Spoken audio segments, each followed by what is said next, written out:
നമസ്കാരം. കാണാം നമുക്ക് ഇന്നത്തെ പ്രധാന നുണ.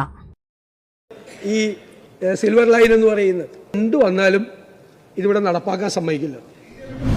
നേരത്തെ ഞങ്ങൾ കേരയിൽ എന്ന് പറഞ്ഞപ്പോ അയ്യോ എന്ന് പറഞ്ഞവർ BJP കേരയിൽ അതിവേഗ റെയിൽവേ എന്ന് പറയുമ്പോ സ്വാഗതം എന്ന് പറഞ്ഞില്ലേ? ഈ അന്തർധാര കേരളം അറിയില്ലേ? അതിവേഗ റെയിലിൽ മെട്രോമാന്റെ ബദൽ പാതയാണ് മികച്ചതെന്ന് VD സതീശൻ പറഞ്ഞു. നല്ല ഒരു പ്രോജക്റ്റ് കേരളത്തിൽ അതിവേഗ ട്രെയിൻ കൊണ്ടുവരുന്നതിന് ഞങ്ങളാരും എതിരല്ല, വരണം.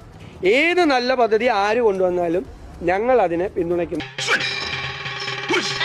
കേരളത്തിൽ ഞങ്ങൾ സിൽവർ ലൈൻ നടപ്പാക്കാൻ സമ്മതിക്കുന്ന പ്രശ്നമില്ല.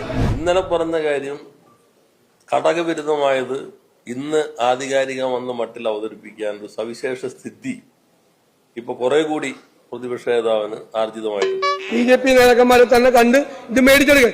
ഞാൻ അനുമതിയുമായിട്ട് അങ്ങ് ഇവിടെ വന്നാലും കേരളത്തിൽ ഞങ്ങൾ സിൽവർ ലൈൻ നടപ്പാക്കാൻ സമ്മതിക്കുന്ന പ്രശ്നമില്ല.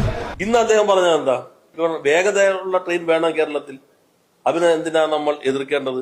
കേരളത്തിൽ അതിവേഗ ട്രെയിൻ കൊണ്ടുവരുന്നതിന് ഞങ്ങളാരും എതിരല്ല, വരണം.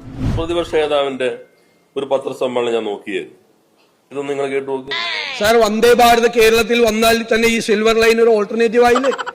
ഇങ്ങനെ ഒരു പദ്ധതി നമ്മുടെ തലയിലേക്ക് വരുന്നതിന് പകരം വന്ദേ ഭാരത് കേരളത്തിൽ ഓടിച്ചാൽ പോരെ? വന്ദേ ഭാരത് വന്നാൽ പിന്നെ അതിവേഗ ട്രെയിൻ വേണ്ട എന്ന് പറഞ്ഞ ഇതേ VD സതീശൻ തന്നെയല്ലേ ഇന്നിപ്പോ കേരളത്തിൽ ഇത്തരം സംവിധാനങ്ങൾ വേണ്ടേ എന്ന് പറയുമ്പോ ഇതെന്താ?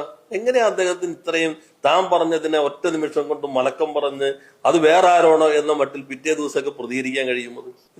അദ്ദേഹം പറഞ്ഞു, വ്യവസായ മന്ത്രി തന്നെ അവിടെ ഒരു സമരം നടത്തി. അപ്പൊ ഇതൊന്നും നിങ്ങൾ കേട്ടു നോക്കൂ. എനിക്കറിയാമല്ലോ കൊച്ചി മെട്രോയെ കുറിച്ച്. അതല്ല, വേറൊരു സംവിധാനമാണ് അവിടെ നല്ലത് എന്ന് കരുതി ധാരാളം കരുക്കൾ നീക്കിയിരുന്നു.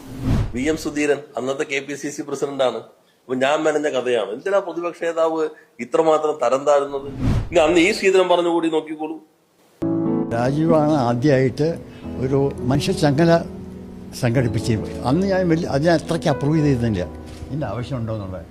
ഇപ്പോഴാണ് മനസ്സിലായത് അത് നടന്നില്ലെങ്കിൽ ഇത് അന്ന് DMRC ഇത് കിട്ടില്ലായിരുന്നു. ഇതെല്ലാം നമ്മുടെ പബ്ലിക് ഡൊമൈനിലുണ്ട് എന്ന് അദ്ദേഹത്തിന് അറിഞ്ഞൂടെ? നമ്മ ദാസപ്പൻകുട്ടിയും രാജപ്പനും കുട്ടപ്പനും ഒക്കെ പറയുന്നു എന്റെ പെരുമാറ്റത്തിൽ എന്തെല്ലോ മാറ്റങ്ങളുണ്ടെന്ന്. ഡോക്ടർ ഒന്ന് നോക്കിക്കേ.